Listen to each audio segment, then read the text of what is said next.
Sang una, madugay na nga panahon ang nakalipas, ang kalibutan wala pagid na tuga.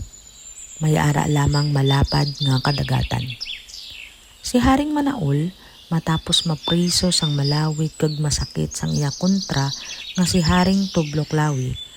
Pagkatapos ang madugo nga gyera nga ginawayan nila nga nagresulta sa magamo nga pag-atras ni Haring Manaol, kag pagkatapos mabuka ni Manaol ang madako nga kadena nga nakaangot sa iya, nagwa sa kag naglupad pakadto sa kalawakan nga may intensyon nga manimalos sa iya pinakapintas kag pinakaginakahadlokan nga kontra, si Tubloklawi.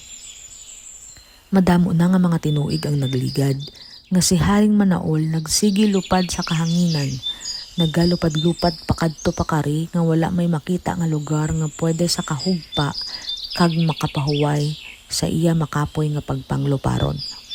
Gindeklaraya iya kaugalingon nga kontra sang duta kag langit. Ang duta kag ang langit sa kaugot nila sa kaisog ni Manaol nagtinguha nga silutan sa. Ang katubigan nagpadala sa mga balod nga ginapasaka ang ila kaugalingon sa ila kaakig. Tuman katag-as ang mga ini nga daw bukid, nagalapta ang mga bura kag ang mga gagmay nga partikulo sang tubig sa kalawakan kung magsaka ini. Ang langit naman nagtawag sang bulig ni kanaway kag aminhan. Ang mga Dios nga nagadumala sang hangin para magpadala sang mabaskog nga mga kahanginan. Nagbubo man sang mabaskog nga ulan ang langit. Gintinguhaan nila nga silutan si Haring Manaol, pero ang hari tungod kay mag-an kag mapisik magiho upod sang iya mabaskog nga pakpak, permi lang makapalagyo. Ginayaguta pagid ni Manaol ang mga elemento, samtang nagaatras agud indi ini malabot sang ila mga dagko nga ginahaboy sa iya. Pila ka adlaw, bulan kag tuig ang nagliligad, pero wala pagid may nag-atras sa ila tinikalay kag ilinaway. Sa ulihi ginkapoy na sila tanan, kag ginresolbar nila nga tapuso na ang ila madugay kag magamo nga hinisaay. Nagsigpamangkot sila kung ano ang gusto sang isa kag isa. Si Haring Manaol nagpakitlooy nga tagaan sa sang kasanag, kag sa gilayon may nagwa nga madamo nga mga gagmay nga kasanag halin sa madamo nga mga ipot-ipot. Sa madugang pa, gusto yaman sa mga konsehal, kag sa gilayon may nagsululpot nga madamo klase nga mga pispis. 3 ka pispis kada rasa ang ara sa iya tupad. Sang nakita iya nga ang mga tuman kamaayo nga mga piso, wala iya napunggan ang iya pagkadalok, kag isa lang kalagok, ginpangkaon niya tanan ang mga piso. Naubos ya gid ang mga piso kag wala na sa may makita para makasustenar sang iya kagutom. Ginsuguran niya ng kaon ang una-una gagmay lamang nga mga pispis, amat-amat hasta ang mga dalagko ginpangkaon niya naman.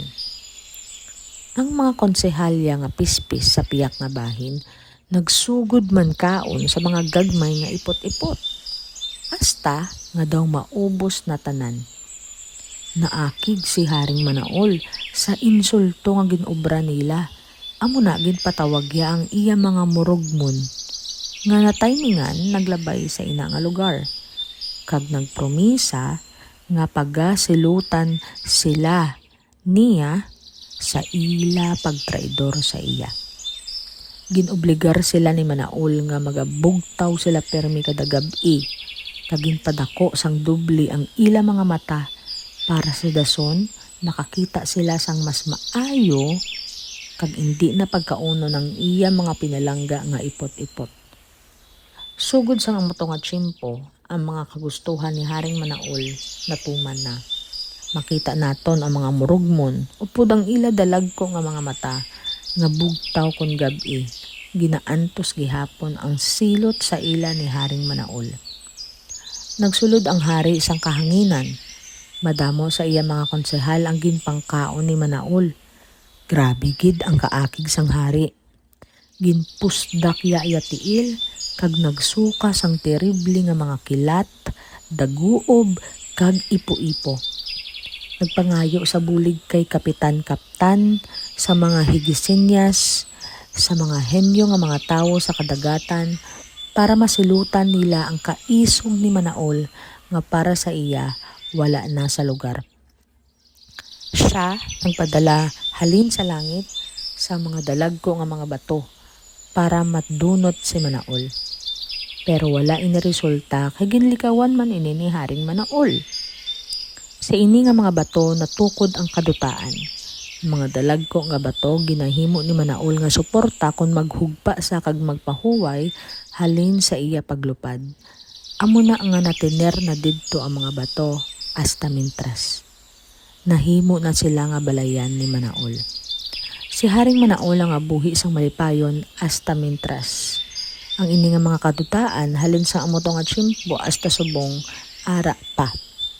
Salamat sa kaakig ni Kaptan kay Manaol, amo na ang ginsuguran sang kalibutan.